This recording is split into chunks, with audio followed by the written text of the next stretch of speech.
Greetings ladies and gentlemen, and welcome back to another zone exploration video.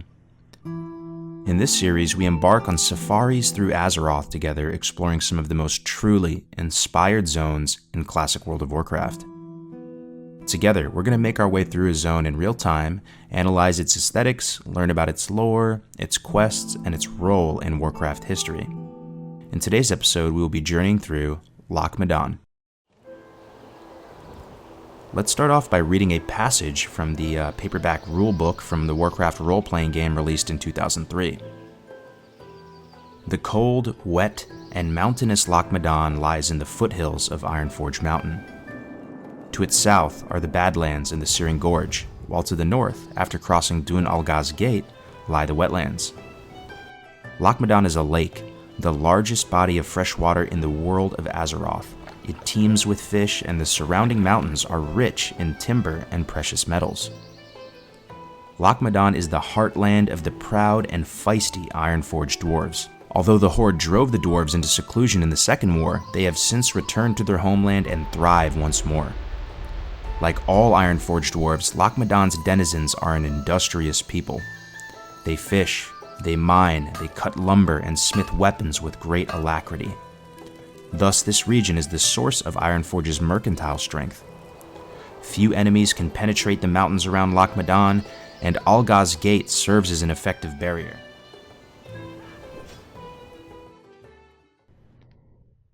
So our safari is going to start us off here at the South Gate Outpost. This is right on the border of Dun Morogh and Loch Modan.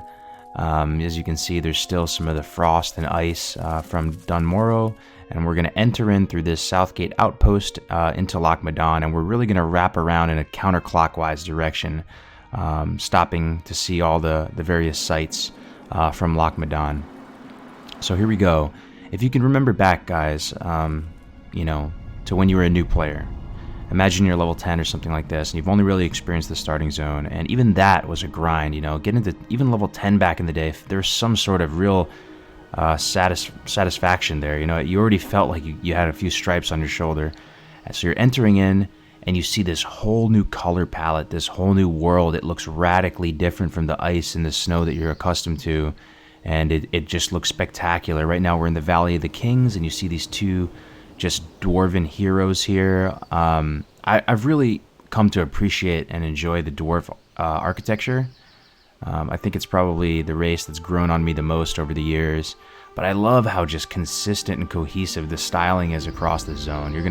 All the dwarves you're gonna see here have this sort of mountaineer sort of vibe to them. I mean, they're literally called mountaineers, but they almost feel like they're on this expedition, and they're streamlined in their garb. It's all green and everything like this. They look like woodsmen and craftsmen, and it really is just consistent with the overall vibe of the zone.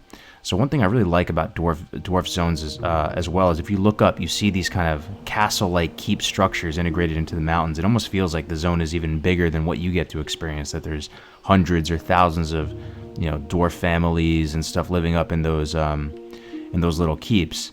But this is where you're picking up your first quest, really, in Loch Modan, and you're heading through the Valley of Kings. You have no idea what's in store for you, and it is really quite glorious. To the right here, we're going to see Splinter Valley. We're not really going to go in there too much, but I'm sure for those of you who have been through this zone, you've had quite a few deaths going through here, killing all the trogs. Quite high mob density. Lots of good quests here, though. It's really good XP per hour, but definitely you have to be very careful here, and oftentimes people end up grouping here. But one thing, just look how vibrant everything is, guys. Just the rich blues contrasting against the rich greens. And another thing that's really cool about the zones in Classic WoW is that each zone, I don't know if every zone has a completely unique one, but a lot of zones have a unique flower color to the zone. So as you can see, we get this kind of burgundy or purple flower here, and it's really pretty. It's all over the place. The trees, this is what nature kind of looks. This is like my ideal take on nature. This is kind of my favorite version of nature. If I said this on stream before, if I had to retire in a zone, it would probably be Loch Modan. I live in California now, and just seeing these trees reminds me of like tall redwoods that you'd see, and just the it reminds me of the Northern California climate. So check out Thelsamar, guys. I love the look of Thelsamar. Very iconic looking town or village. It reminds me of the Shire from Lord of the Rings. Real quick though, this is the legendary Stout Lager Inn. You can see this huge kind of barrel with pipes coming out of it. It's clearly some kind of brewery. As you guys know, I'm quite a fan of beer. And this is just a very cozy, comfy spot. The hearth is burning. There's jugs of mead and bread and meat. There's animal heads mounted on the walls. Classic dwarven aesthetic. Really, really cool. And there's nothing quite like Thelsamar in the game. So we're gonna move up this little hill. Love those purple flowers. God, they look good. And this is really our first look at the loch, guys. What a majestic view this is. This massive, fresh body of water here. Imagine just being a new player and seeing this for the first time. You see the stone rot dam off in the distance. Blizzard did such a good job of putting these small little touches, you know, the few birds you can see off in the air flying around just really add to the immersion. Also something I haven't talked about yet is the ambience. So it's a very lively, chipper ambience. There's birds kind of aggressively chirping, buzzing, insects. It feels like just such a bright and vibrant ecosystem going on here. So we're kind of tracing our way around the loch. And, you know, one thing I liked about that RPG passage is they were saying that this is where Ironforge gets all of its mercantile strength. And I guess what that means is that Loch Modan has a lot of natural resources, stuff like mineral veins and lots of beast to skin, and clearly lots of maybe high quality lumber and stuff like that. And it's really cool because, you know, if you think about Dunmorrow, it's this cold kind of tundra type place. So you could imagine that this is the powerhouse of its economy for trade goods and things like that. I really like the bright green pop of those kind of marsh reeds. Real quick, you guys remember dying to these horde guys patting around? That's one thing that Blizzard did in some of the zones. In the Barrens, you have those Alliance riders that pat around and stuff too. That's a nice little touch. They added these little patrols of the enemy faction walking around. So we're looking at Iron Band's excavation site, guys. If you haven't seen this in a while, you may have forgot how massive this thing really is. You know, getting a little bit of an aerial shot on it really helps to bring it out, bring it to life. Really cool though, just got that classic, you know, archaeological look and feel. I wonder what these ruins are though. Are these elven ruins? Are these like old god ruins? They look kind of like Uldamani to me. So maybe it's ancient dwarven ruins or troll ruins. So now we're making our way up this little rocky area. And as you can see here, tucked onto these little rocks here is a very comfy looking structure. Now it appears to be elven or maybe high elven in its architecture. It's really nice looking. If you come up here, you can see that there's a single high elf surrounded by dwarves and humans, which is interesting. This is a little questing area with some vendors, but I think what's going on there is they are like this hunting enclave, and that they're like trappers and skinners and you know basically outdoorsmen. So moving through this valley, I want to talk a little bit about Loch Modan's history. So have you guys heard that Azeroth has a first and second war? I like to think about it like World War I and World War II. Well, basically during World War II or the Second War, this really comfy, cozy zone that is Loch Modan was overrun by orcs, which is kind of crazy to think about. So apparently it was nearly completely overrun, and then it was only in the aftermath of the Second War that the dwarves were able to take it back. So this is, you know, somewhat newly reacquired territory. And the reason why I bring that up is that as you make your way through Loch Modan, even though it's so peaceful and tranquil, by the way, this is so cool that there's these little, you know, alligators or crocodiles on this little tiny island. It looks super dangerous. But as you make your way through Loch Modan, you're going to see kind of ruins, like debris almost, like cannons and like a broken down balliste or a broken down little cart or a broken down really anything. And all this, I think the lore of it is that these are remnants from the Second War. So this is stuff that hasn't been, you know, fully looted from the battlefield or whatever. And even going down into the water, I think that's a really nice touch. You're going to see as we get down into the water of the loch, you're going to see some more debris. I think that was it just shows that Blizzard really went the extra, you know, 9 yards to make everything look amazing. One thing that I was a little bit disappointed about, though, I don't know if any of you guys feel the same way. You see how that there's these Loch Ness monsters down here, these young Threshodons? I was always a little bit disappointed that Nessie wasn't down here, because you guys remember Nessie, right? The he or she or whatever is in the Deep Run tram. So if you're going from Stormwind to Ironforge or vice versa, you'll see that gigantic Loch Ness monster. I always thought that that was Loch Modan, and that, you know, maybe it should be a rare spawn or even like a world boss or something like that. And the fact that Nessie isn't in here is kind of a little bit of a disappointment. But what do you guys think about that? That's got to be the lock, right? I mean, it seems like it would be the type of thing where if it wasn't a straight shot going to Ironforge from Stormwind, maybe there's too much stone, or it was just impassable terrain, they would have to go around. They'd have to go way around with the tram. And it seems like they're going right through the lock. Even the underwater kind of foliage and ambience down here looks similar to the Deep Run tram ones. So I'm curious what you guys think. But check this out. This is what I'm talking about.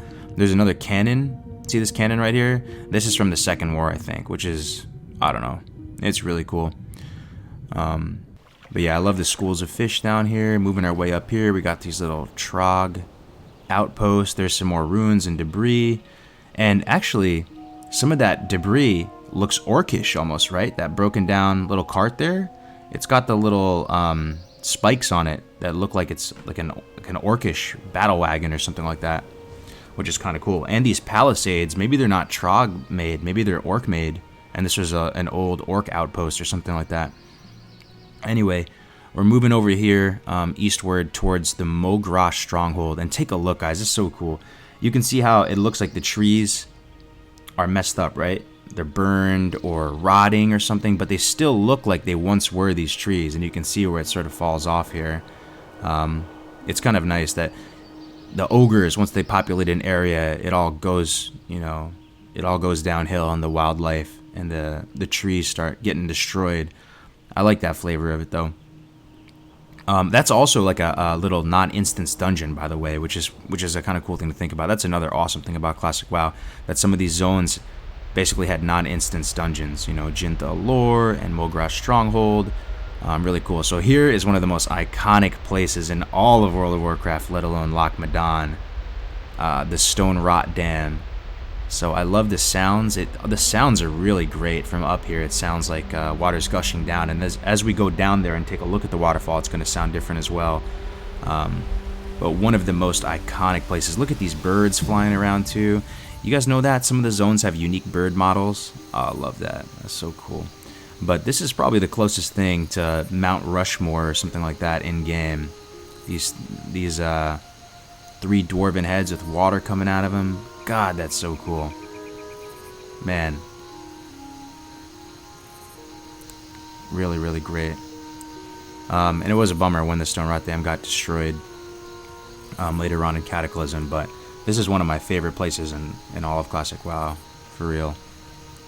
Also, you can tell a little bit, the ambience is a little different. You started to hear some of the wetlands ambience as we were looking at that from down there, which is interesting. Some of the crickets and more of that marshy insect noise coming through.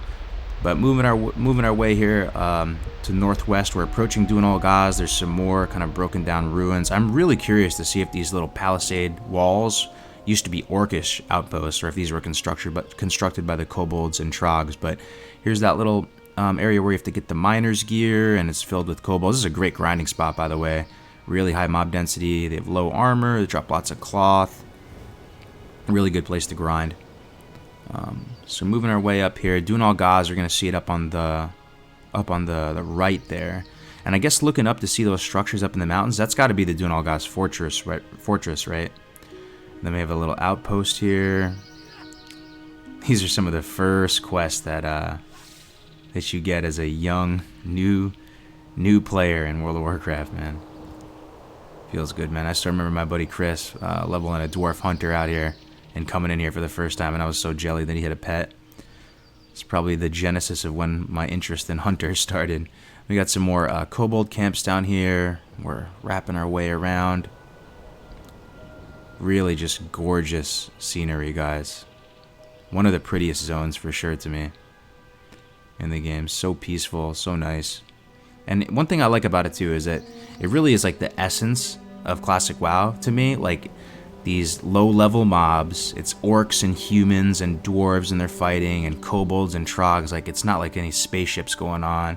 No titans or old gods involved, just very simple zone. I love that power level. But that's going to complete our safari for today, guys. I hope you enjoyed it. This is Loch Modan, one of the most iconic zones of all time. I'll see you in the next one. Take care.